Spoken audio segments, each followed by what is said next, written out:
Hi, welcome to Hidden Gems, Jewels with Jude.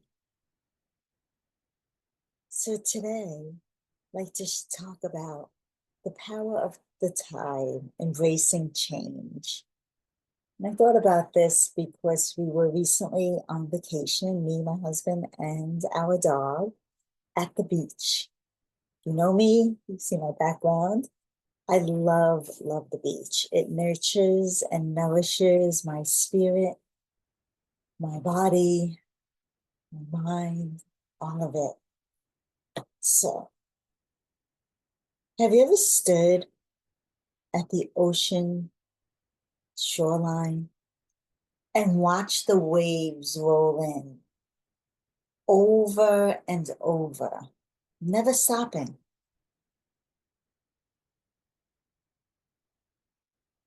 The ocean is a master teacher of resilience.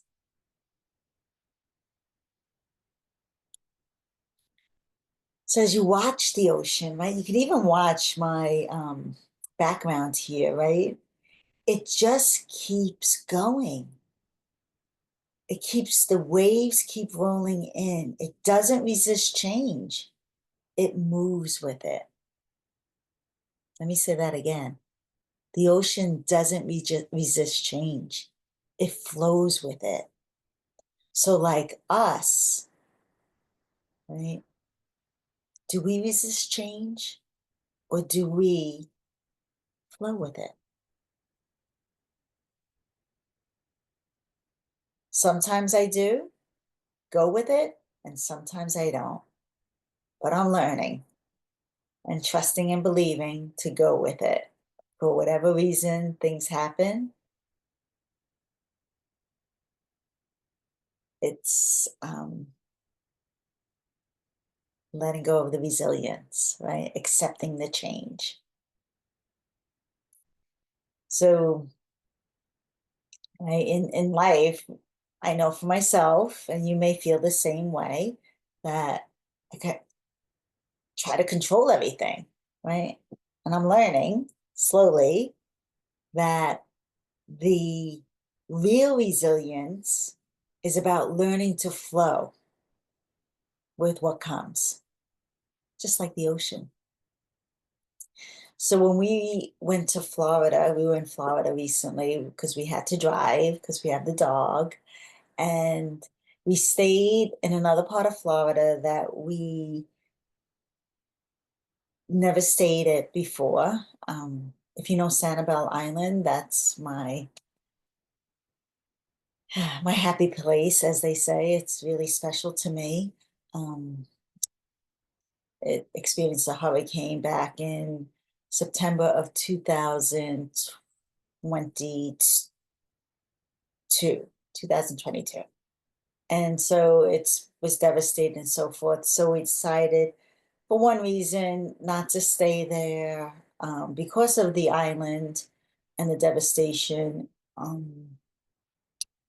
And secondly, we wanted to stay closer to my husband's mom and our husband. So that's what we did. So it was new. It wasn't, we weren't right on the beach, which we like to stay right on the beach, especially with the dog.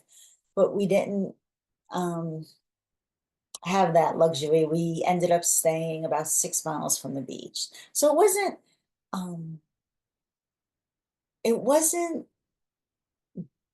terrible, right? We drove to the beach. It was really nice. The beaches were beautiful where we stayed. We were able to take Angel. We actually took him over to Sanibel to get on the beach there, and he liked it. So it's changing. It's trying something different. Do we want to get back to Sanibel Island? Absolutely. But this time, as I say to my husband, this season, because we have the dog, because of what went on in Sanibel, because we want to spend more time with his mom and her husband, we chose to stay closer to them. And we were only about, I would say, 35, 40 minutes from Sanibel. So we went over there a couple of times. So you just kind of go with the flow. And not resist it, right? Just like the ocean, the waves of the ocean. I'm watching them here, and I watched the waves when I was there, just flowing in. One of my favorite things to do is walk on the beach. I just love it. I love the feeling of the sand. I love the even walking in the water if it's not too cold, and just watching and listening and smelling the ocean. So just like the tide, we were always shifting, learning, and growing. Resilience isn't about staying the same. It's about trusting the rhythm of life. So I'll close with this reflection, and I'll be happy if you share any comments below on answering this question. What's one area of your life where you need to let go and trust the tide? Comment below or share and like this video, and I'll see you on the next one. Thanks for watching. Bye. Enjoy the gems.